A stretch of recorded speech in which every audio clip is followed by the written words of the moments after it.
Merhaba arkadaşlar, hepiniz Açık Lise TV'ye hoş geldiniz. Çağrı hocamla birlikte buradayız. Ne yapacağız?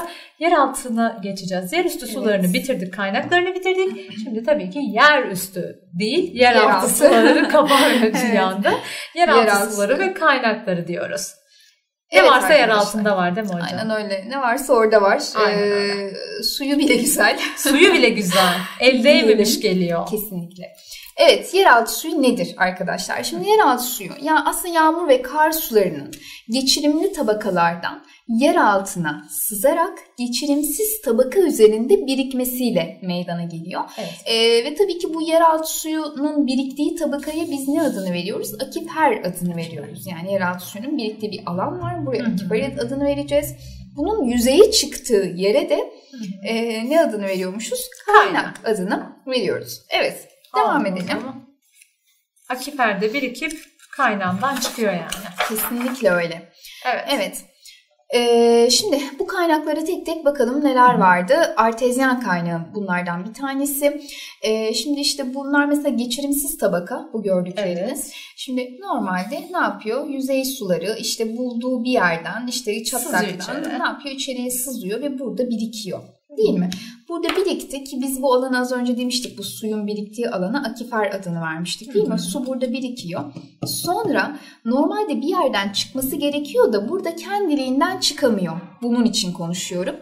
Çünkü iki geçirimsiz tabaka arasında sıkışan su burada sondajla çıkartılıyor. Yani insanlar tarafından çıkartılıyor. Bir müdahale söz konusu. Kesinlikle bir müdahale söz konusu. Dolayısıyla biz bu tip kaynaklara artezyen kaynağı adını veriyoruz. Ve tabii ki bu suyun işte çıkartıldığı yere kaynak adını veriyoruz. İçme ve kullanma suyu olarak da bunu ne yapıyoruz? Kullanıyoruz arkadaşlar.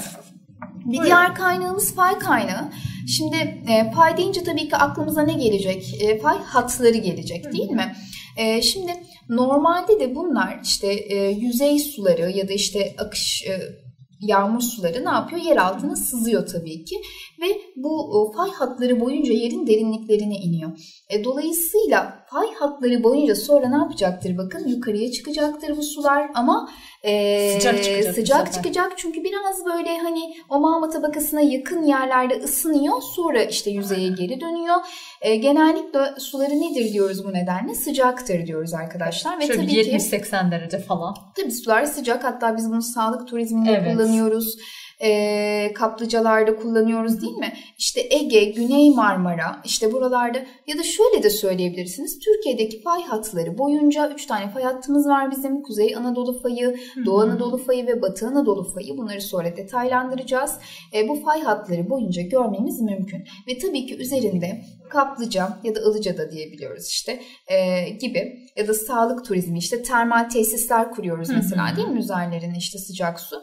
Ve bu şekilde oluşuyorsa, yani fay hatları boyunca varsa biz buna fay kaynağı diyoruz. Ve arkadaşlar unutmayın, fay kaynağının suları nedir diyoruz? Sıcaktır diyoruz. İçinde de eriyik mineraller çok fazla olduğu için tabii sağlık turizmi açısından da ne yapılabiliyor? Kullanılabiliyor tabii ki. Bir diğer kaynağımız arkadaşlar, üçüncüsü karstik kaynak. Artık siz karstiğin ne demek olduğunu biliyorsunuz. Çünkü çok fazla telaffuz ediyoruz biz karstiği. Neydi? Kalker gibi, jips gibi işte kayaçların bulunduğu yerlerde görülüyor. Şimdi bu kayaçlar böyle sünger gibi demiştik değil mi? Geçirimli bir yapıya sahip. Birazını emiyor demiştik. Aynen öyle. Ne yapıyor işte? Yağmur suları buraya düştüğü zaman suyu hemen çekiyor. Dolayısıyla içerisinde bulunan boşluklarda ne yapmaya başlıyor? Biriktirmeye başlıyor. Bazen sular da burayı eritip kendine bir yuva oluşturabiliyor. Daha sonra buldukları boşluktan dışarıya ne yapıyorlar bunlar? Çıkıyorlar. Ve bu şekilde de karstik kaynaklar oluşuyor arkadaşlar. Biz bunlara Vaucluse adını da veriyoruz. Unutmayın, Vaucluse adı da verilebiliyor. Bakın suları kireçlidir. Zaten hani o demliklerde falan fark edilir bu o suyun kireç hali. Çay yaparken de göreceksiniz. Suları soğuktur. Rejimleri düzensizdir çünkü geçirimli bir yapıya sahip olduğu için evet birikiyor ama başka yerlere sızma ihtimali de var tabii ki. Ve biz bunları nerede görüyoruz tabii Akdeniz ki? Bölgesi. Kesinlikle Akdeniz. Karstik eşittir Akdeniz arkadaşlar, artık bunu biliyoruz. Adımız gibi. Aynen öyle. Yamaç kaynağı diyoruz. Tabii ki bu yamaç adı üzerinde. yamaçlarda görülecek. Tabii şekil biraz şuranın üzerinden gidelim bence. Gidelim. Şimdi yağışlarla ne yapıyor bakın? Yağışlar yüzeye iniyor, yani toprağa iniyor. Dolayısıyla bu yamaç yağışın bir kısmını çekiyor. Tabii bir kısmı da yüzey suyu olarak devam edecek buradan. Ve bulduğu boşluklardan, bakın boşluklardan ne yapıyor? Dışarıya çıkıyor. Bu şekilde oluşuyorsa da buna ne adını veriyoruz? Yamaç yağışı adını veriyoruz. Dağ vadi yamaçlarında geçirimli tabakalardan yüzeye çıkan sulardır diyoruz. Tabii ki suları soğuktur.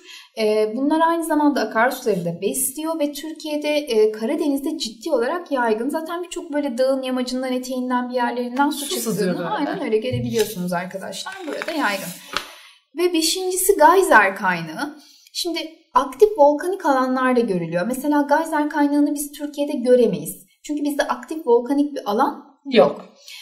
Suları yerin derinliklerinden geliyor. O zaman tabii ki sıcaktır diyebiliriz. Bakın burada bir yorum yapabilirsiniz değil mi? Evet, kaynamıştır. Belirli zaman aralıklarında çıkıyor ve püskürerek basınçla, belki belgesellerde falan izlediyseniz. Filmlerde, belgesellerde aynen böyle bir püskürme yapıyor. Kesinlikle. Hatta animasyonlar var mesela, buz devrinde çok var. Bilmiyorum, izlediniz mi? İşte dönem dönem böyle duruyor. Belirli aralıkları var. İşte patlıyor. Hem o esnada işte basınç, yerin altına çünkü basınçla birlikte patlıyor. Yüzeye çıkıyor. Hem sıcak su fışkırtıyor. Bunları tabii dediğim gibi Türkiye'de görmüyoruz. Aktif volkanik alanlar mesela İzlanda'da, Yeni Zelanda'da, İtalya gibi yerlerde görebiliyoruz arkadaşlar. Dediğim gibi geyser kaynağı Türkiye'de yok. Ama diğer kaynaklar var tabii ki. Ve notumuza düşelim tabii. Şimdi bakın, dünya üzerinde levha sınırları, pay hatları, aktif volkanik sahalar, sıcak su kaynakları paralellik gösterir arkadaşlar. Unutmayın. Çünkü bunlar yer yüzeyinin diyelim zayıf noktalarıdır. Yani pay hatlarının olduğu yerde o zaman biz sıcak su da görebiliriz, değil mi? Doğru. Volkanik saha da görebiliriz aynı zamanda. Levha sınırları dediğimiz işte bu işte kıtaların ilk oluştuğu dönemde işte biz levhalara ayırmışız. Bunlar birbiriyle ne yapacaktır diyoruz? Paralellik gösterecektir diyoruz. Yani böyle bir soru karşımıza çıkarsa yadırgamayın. Evet, doğrudur diyelim. Tamam. Tamamdır. Bakayım. Bitmiş. Evet. Evet, teşekkür ederiz hocam. Ağzınıza sağlık. Evet sevgili arkadaşlar. Su kaynaklarını da bitirmiş olduk. Su kaynaklarını burada bitirmiş olduk. İlerleyen videolarda yeni konulara geçeceğiz. O yüzden bir yere ayrılmayın. Görüşmek üzere. Hoşça kalın.